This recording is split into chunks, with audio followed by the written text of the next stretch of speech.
2 more hours until Miami. Yep, should be getting in at around 4:45. So that's actually, 2 more hours. And so let's do, and I can't figure out how to get my phone not to be a little crooked. Sorry, guys. I don't know if you can tell. It's extremely obvious to me. But since we got a couple hours on the road and we got 80 miles on this freeway, let's have a little chat. I've seen so many articles about Sabrina Carpenter and her aunt, Nancy Cartwright, who's obviously a famous Scientologist. Nancy Cartwright is the voice of Bart Simpson. Nancy Cartwright is an OTH. She's got she's Tom Cruise level Scientologist. And also, Nancy's donated more money to Scientology than Tom Cruise has. At least more money than Tom Cruise has publicly admitted to donating. She's donated more money than Tom Cruise has been recognized as donating. Nancy's donated over $25 million to Scientology. And it has been widely reported that Tom Cruise is trying to get Sabrina Carpenter to be the new face of Scientology, the new generation, and all this kind of stuff. And I wanted to share my opinion on this, which is that it's not even true that Sabrina Carpenter is Nancy Cartwright's niece. Sabrina Carpenter is Nancy Cartwright's great niece. Okay, so without burying the lead here, to the best of my knowledge and to my understanding, Sabrina Carpenter is not a Scientologist. And if I get any information to the contrary, I will obviously let you know. But I can tell you that if Sabrina Carpenter was going to be brought into Scientology, it would have been long before now. And the fact that Sabrina Carpenter is not already known to be a Scientologist, is not someone who was raised in Scientology, was not born and raised in Scientology, also shows that her parents are not Scientologists. So to explain that a little further, and if I can remember it, because I wrote this all down, but I'm not looking at my notes. Nancy Cartwright has a brother named Jim. Okay, Jim is not a Scientologist. Jim, Nancy's brother, has a daughter named Elizabeth. Elizabeth Cartwright. Okay, Elizabeth is not a Scientologist, was not born and raised in Scientology, did not join Scientology. To the best of my knowledge, if anybody contacts me and corrects me and gives me different information, I'll correct the record.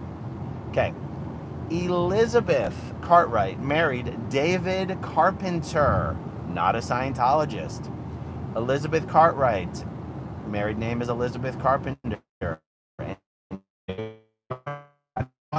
Sabrina Carpenter, not raised in Scientology either. Okay, not recruited into Scientology, not brought into Scientology, marked safe from Tom Cruise's clutches.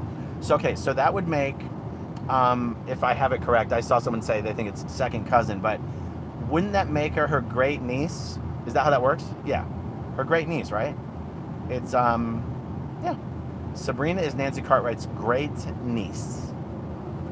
And you know what I noticed is that there's a video, it was either a TikTok or an Instagram or something, where Nancy Cartwright is doing some sort of a, I don't know, she's answering questions from the internet, and it says, is it true that Sabrina Carpenter is your niece? And she says, yes, and she explains it. I think it's actually quite disingenuous that she didn't explain the actual relation.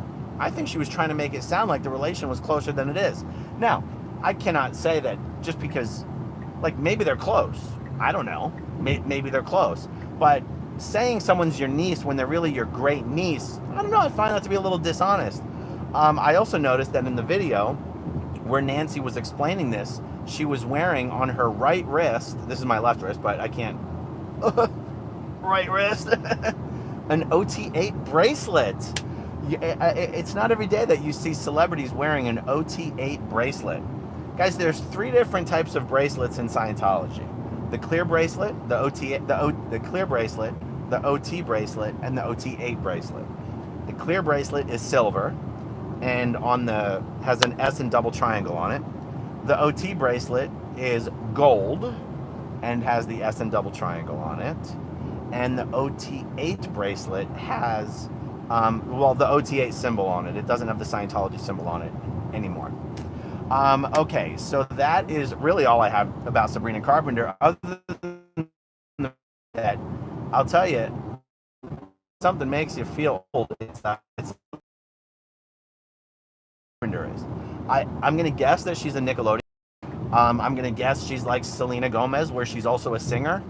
I've never seen a thing that I literally, before the headlines started coming out, like, oh my God, Tom Cruise has his sights set on Sabrina Carpenter. I'd never heard of her, and I have 3 daughters. Now, admittedly, we haven't watched cable television in a long time. So, like, back in the day when my daughters were little, we'd watch Nickelodeon together. We'd watch all the shows together.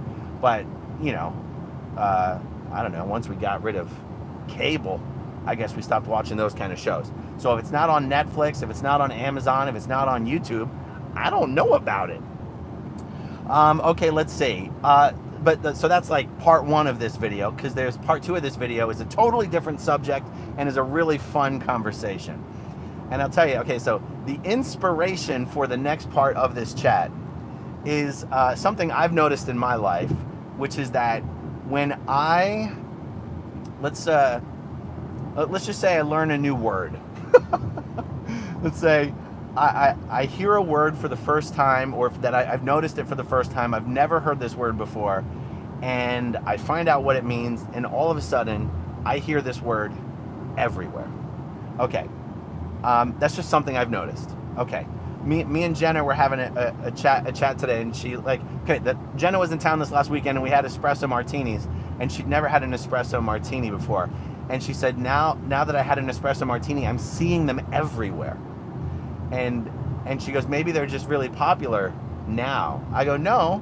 I said, no, it's because now that you're aware of it, you're going to notice it everywhere, whereas before, it didn't even register.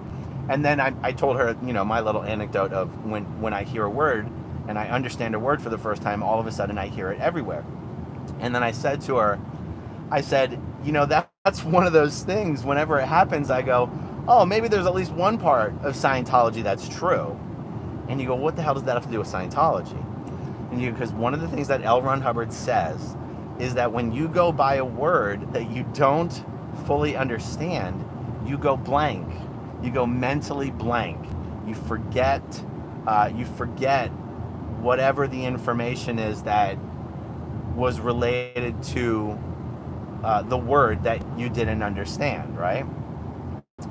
And then we started talking about, maybe we should do a video about Scientology's 3 barriers to study.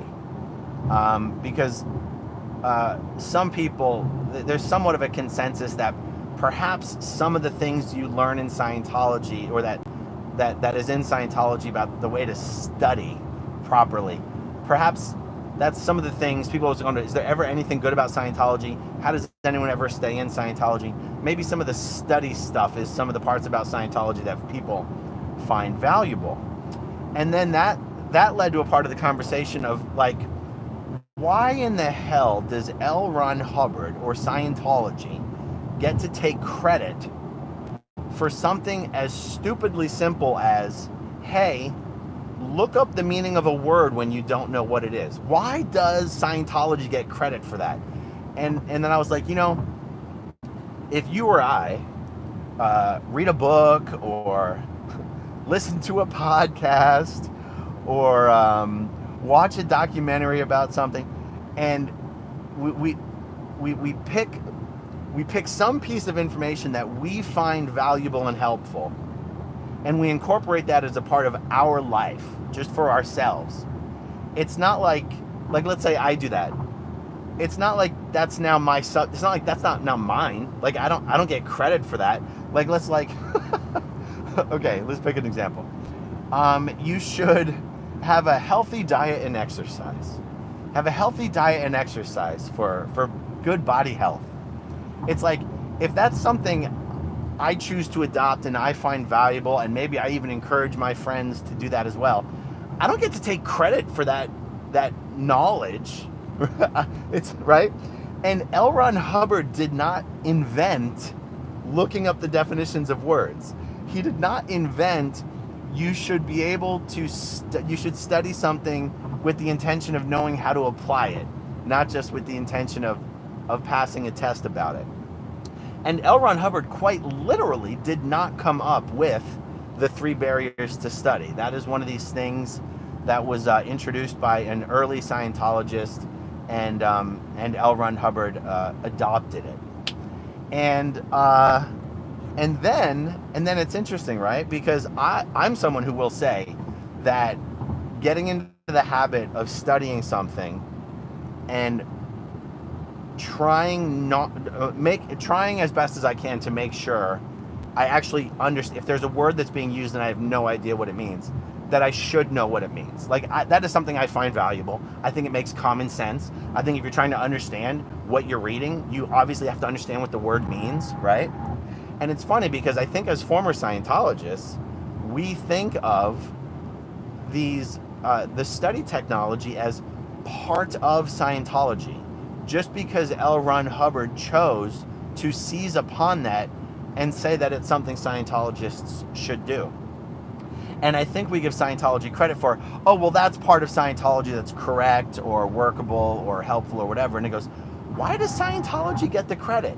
And not only why should Scientology get the credit, but if you actually think about it, L. Ron Hubbard took something that was sensible, which is looking up misunderstood words.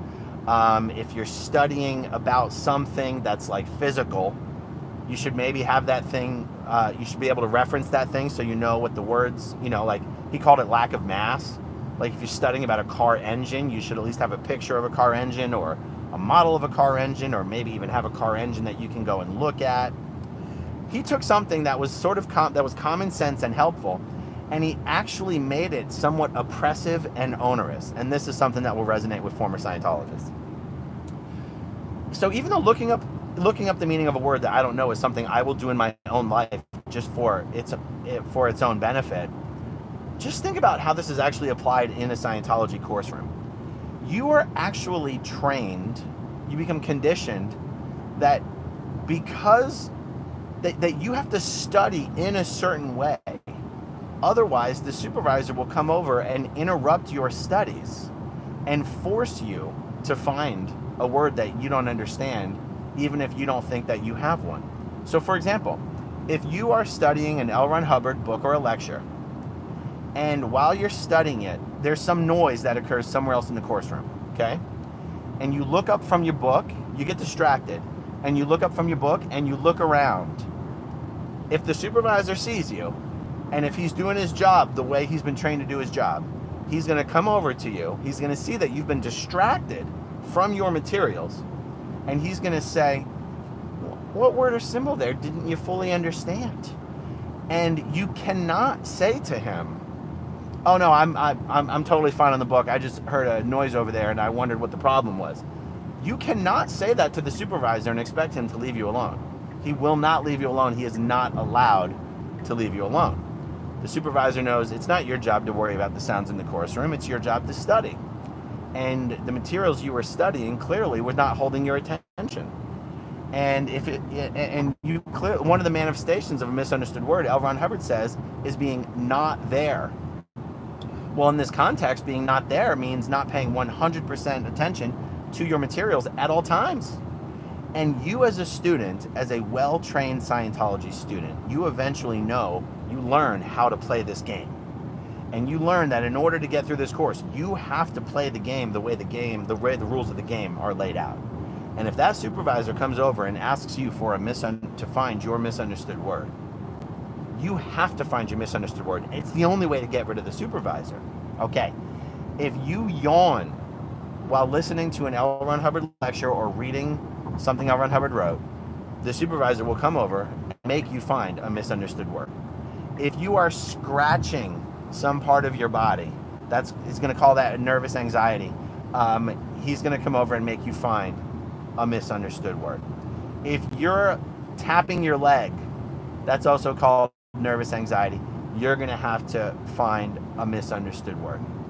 If you are laughing too hard at something, that will be considered some sort of a glee or nervous anxiety, and you will have to find a misunderstood word. So it's funny how I find myself as a former Scientologist, without, before this much, of having this idea of the study tech is that